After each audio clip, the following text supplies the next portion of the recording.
করিম সাল্লাল্লাহু আলাইহি ওয়াসাল্লামের দাদার নাম আব্দুল মুত্তালিব।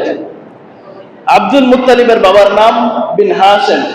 আব্দুল মুত্তালিবের বাবার নাম হলো হাশিম। হাশিমের বাবার নাম বিন আব্দ মানাফ। হাশিমের বাবার নাম হলো আব্দ মানাফ। আব্দ মানাফের বাবার নাম বিন কুসাই। কুসাই হলো আব্দ মানাফের বাবার নাম। Bin Kilab. কুসাইয়ের বাবার নাম হলো কিলাব বিন মুর্রা। কিলাবের বাবার নাম হলো মুর্রা বিন কাব। মুর্রার বাবার নাম কাব বিন লুয়াই। কাবের বাবার নাম হলো লুয়াই বিন গালিব। লুয়াইয়ের বাবার নাম হলো গালিব বিন ফাহার। গালিবের বাবার নাম হলো ফাহার বিন মালিক। ফাহারের বাবার নাম হলো মালিক বিন নাদার। মালিকের বাবার নাম হলো নাদার বিন কিনানা। নাদারের বাবার নাম কিনানা বিন খুজাইমা। খুজাইমা হলো কিনানার বাবার নাম বিন মুদ্রিকা। খুজাইমার বাবার নাম হলো মুদ্রিকা বিন ইলিয়াস। মুদ্রিকার বাবার নাম ইলিয়াস বিন মুদর। ইলিয়াসের বাবার নাম মুদর বিন নাজার। মুদরের বাবার নাম নাজার। জোরে বলেন সুবহানাল্লাহ। এইভাবে রাসূল করিম সাল্লাল্লাহু আলাইহি ওয়াসাল্লামের যে জন্ম তালিকা, বংশ তালিকা, সেটা একদম আদম আলাইহিস সালাম পর্যন্ত গিয়ে থেকেছে। আল্লাহ রাসূল সাল্লাল্লাহু আলাইহি ওয়াসাল্লামের যেই বংশ তালিকা আদম আলাইহিস সালাম থেকে নিয়ে মুহাম্মদ সাল্লাল্লাহু আলাইহি ওয়াসাল্লাম পর্যন্ত, এর মধ্যে কোনো জিনা এবং ব্যভিচার সংগঠিত হয় নাই। জোরে বলেন সুবহানাল্লাহ। এ সম্পর্কে আল বিদায়া ওয়ান নিহায়া 3 নম্বর খণ্ড 396 নম্বর পৃষ্ঠায় আসছে, وما افترق الناس في فرقتين إلا جعلني الله في خيرهما فأخرجت من بين أبوي فلم يصبني شيء من نحر الجاهلية وخرجت من نكاح ولم أخرج من سفاح من لدن آدم حتى انتهيت إلى أبي وأمي فأنا خيركم نفسا وخيركم أبا। বিশ্বনবী রাহমাতুল্লিল আলামিন সাল্লাল্লাহু আলাইহি ওয়াসাল্লাম বললেন, একজন বাবার কয়েকটা সন্তান থাকে, একাধিক সন্তান যখন হয়, আল্লাহ রাসূল বলতেছেন ওয়া মাফতারাকান নাসু ফি ফিরকাতাইন ইল্লা জাআলি আল্লাহু ফি খায়রিহিমা। তো কোন বাবার যদি একাধিক সন্তান হয়, তার মধ্যে যেই সন্তান চরিত্রবান, বেশি ভালো, সেই সন্তানের বংশ তালিকার মধ্যেই আল্লাহ রাব্বুল আলামিন আমাকে রেখেছেন। জোরে বলেন সুবহানাল্লাহ। ফাউখরিজতু মিন বাইনি আবাওয়াইয়া, আমি আমার বাবা মার বৈধ বিবাহের ফলে জন্মগ্রহণ করেছি। ফালাম ইউসবিনি শাইউম মিন উহরিল জাহিলিয়া, জাহিলি যুগে যখন ইসলামের বিধান ছিল না, পবিত্র বিবাহের বন্ধন এর নিয়ম পালিত হতো না, মানুষ যার যেমন খায়েশ মেটাতো এভাবে অবৈধভাবে বাচ্চা হতো। তো আল্লাহ রাব্বুল আলামিন আমাকে এর থেকে হেফাজত করেছেন। খারাজতু মিন নিকাহিন ওয়া লাম আখরুজ মিন সিফাহিন, আমি আদম আলাইহিস সালাম থেকে নিয়ে আমার বাবা পর্যন্ত বৈধ বিবাহের বংশের তালিকার মধ্যেই জন্মগ্রহণ করেছি, কোন জেনা ব্যভিচার আমার বংশে কেউ করে নাই। জোরে বলেন সুবহানাল্লাহ। ফাআনা খায়রুকুম নাফসান ওয়া খায়রুকুম আবান, আমাকে আল্লাহ রাব্বুল আলামিন ব্যক্তি হিসাবেও সবচেয়ে দামি বানিয়েছেন এবং পিতা হিসাবেও সবচেয়ে দামি, সর্বোত্তম পিতা বানিয়েছেন। জোরে বলেন সুবহানাল্লাহ। সম্মানিত হাজিরিন, রাসূল করিম সাল্লাল্লাহু আলাইহি ওয়াসাল্লামের জীবন সম্পর্কে আমাদের জানা কেন দরকার?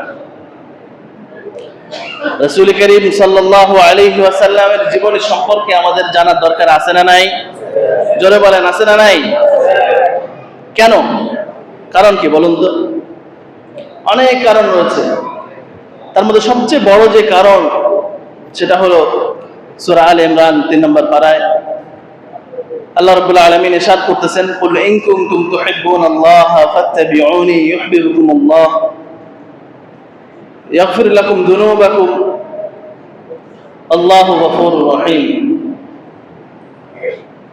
আল্লাহ রাব্বুল আলামিন রাসূল করিম সাল্লাল্লাহু আলাইহি ওয়াসাল্লামকে বলতেছেন, কুল, হে নবী আপনি বলে দিন, ইন কুনতুম তুহিব্বুনাল্লাহ, যদি তোমরা আল্লাহকে ভালোবাসতে চাও, আল্লাহকে যদি পেতে চাও, ফাত্তাবিউনি, তাহলে আমি নবীর অনুসরণ করো। জোরে বলেন সুবহানাল্লাহ। আমরা সবাই আল্লাহকে পাইতে চাই কিনা? আল্লাহকে পাওয়া কেন দরকার?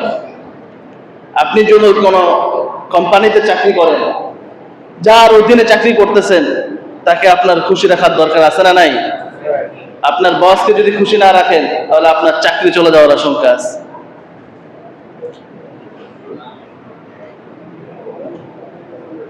এই জন্য সবসময় উপরের ব্যক্তিকে খুশি রাখতে হয়, নাহলে আমার নিজের জীবনের রিস্ক আছে। তো আমাদের জীবনদাতা কে? আমাদের মৃত্যুদাতা কে? আমাদের রিজিক দাতা কে? আমাদের পোশাক দাতা কে? সুস্থ রাখার মালিক কে? জান্নাত দেওয়ার মালিক কে?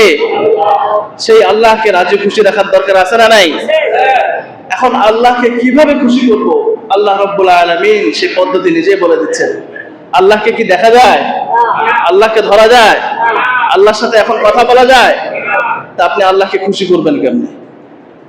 আল্লাহ রাব্বুল আলামিন এজন্য বলে দিচ্ছেন, তোমরা যদি আমাকে খুশি করতে চাও, কুল ইন কুনতুম তুহিব্বুনাল্লাহ ফাত্তাবিউনি, তাহলে আমার নবীর অনুসরণ করো। জোরে বলেন সুবহানাল্লাহ। আপনি নবীর অনুসরণ করতে হলে, নবীর যেভাবে চলেছেন সেভাবে চলতে হলে, নবী কিভাবে চলেছেন সেটা আপনার জানার দরকার আছে না নাই? না জানলে আপনি সেভাবে চলবেন কিভাবে? এই জন্য আমাদের নবীজির জীবনী জানা দরকার, এবং জীবনী জেনে, নবীর সুন্নত জেনে সেই সমস্ত সুন্নত গুলো পালন করা দরকার। যারা বলেন ঠিক কিনা? ইউহিব্বুকুমুল্লাহ।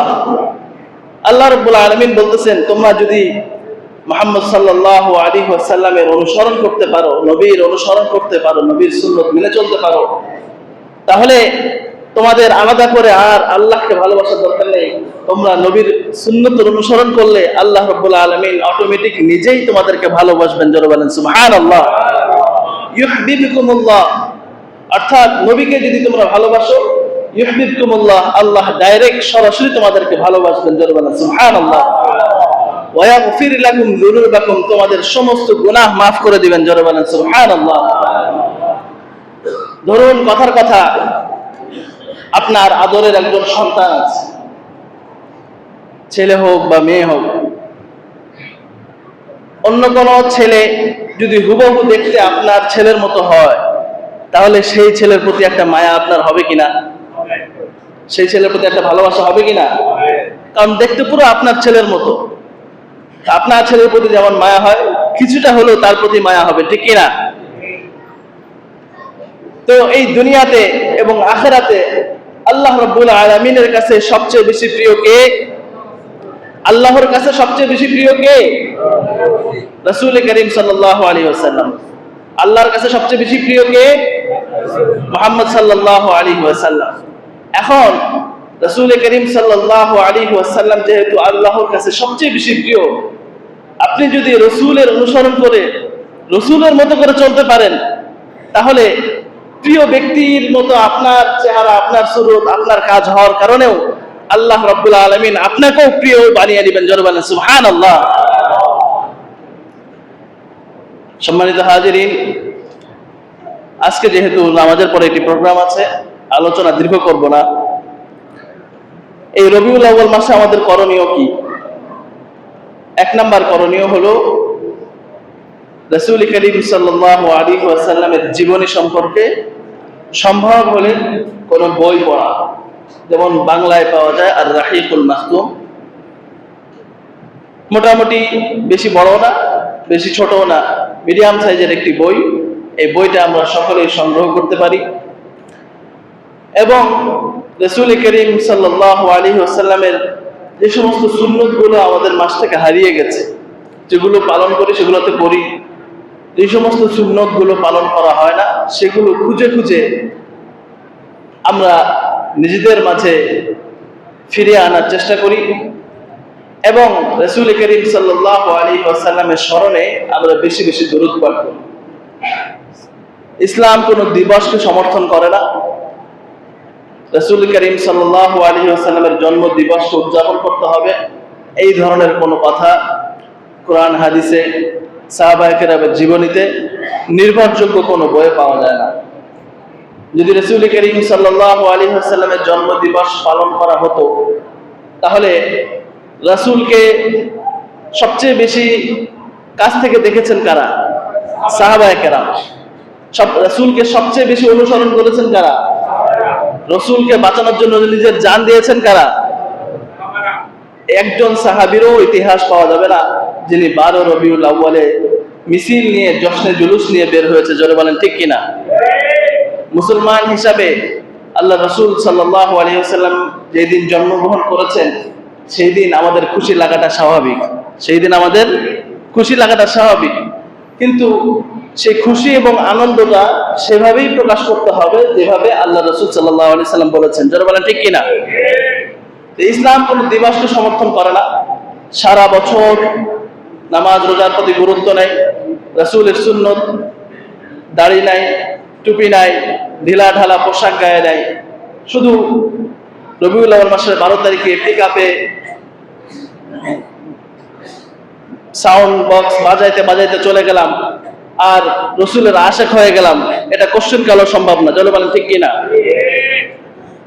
এই জন্য আপনি এমন কোন কাজ করেন যে কাজ করলে রাসূল সাল্লাল্লাহু আলাইহি ওয়াসাল্লাম কবরে বসে, কবরে থেকে উনি শান্তি পাবেন। সেই কাজটা কি? সেই কাজটা হলো আপনি আল্লাহ রাসূলের জন্য দোয়া করেন, দরুদ পাঠ করেন। দরুদ এর অর্থ কি? দরুদের অর্থ হলো আল্লাহ রাসূলের জন্য দোয়া করা। আল্লাহ রাসূলের জন্য কি করা? দোয়া করা। যেমন আমরা বলি সাল্লাল্লাহু আলাইহি ওয়াসাল্লাম।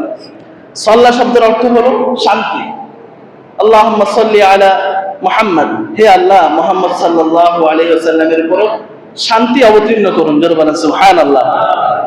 তো আপনি যদি এই দোয়াটা করেন, আল্লাহ রাসূলের জন্য যদি দোয়া করেন, তাহলে আল্লাহ তাআলাও আপনার জন্য 10টি রহমত প্রেরণ করবেন। জোরে বলেন সুবহানাল্লাহ।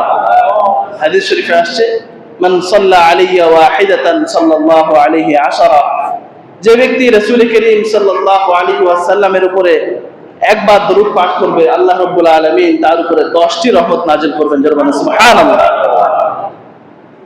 রাফাআত লাহু 10 দারাজাত, জান্নাতে তার মর্যাদা 10 গুণ বাড়িয়ে দেবে। জোরে বলেন সুবহানাল্লাহ।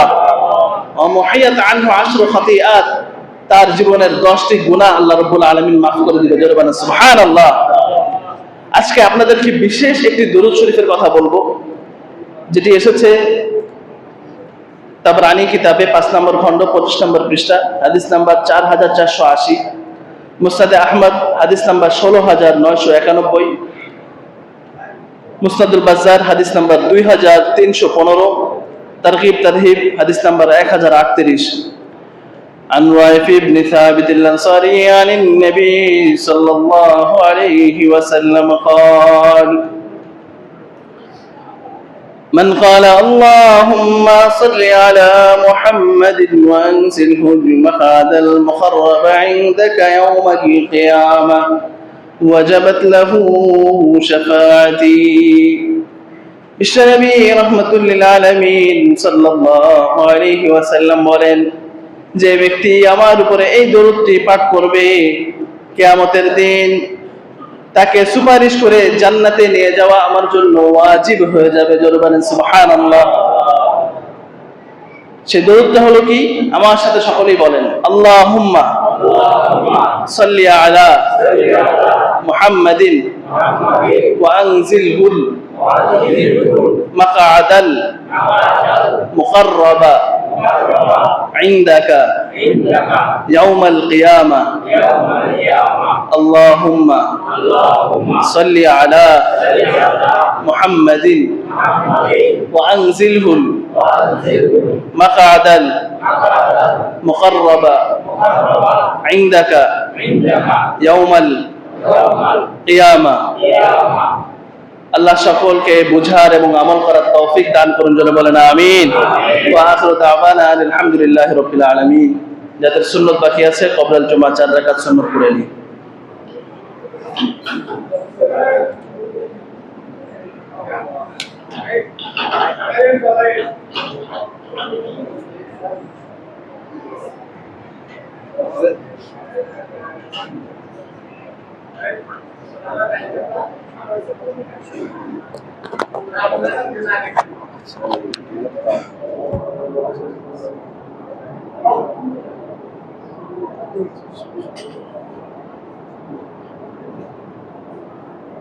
Thank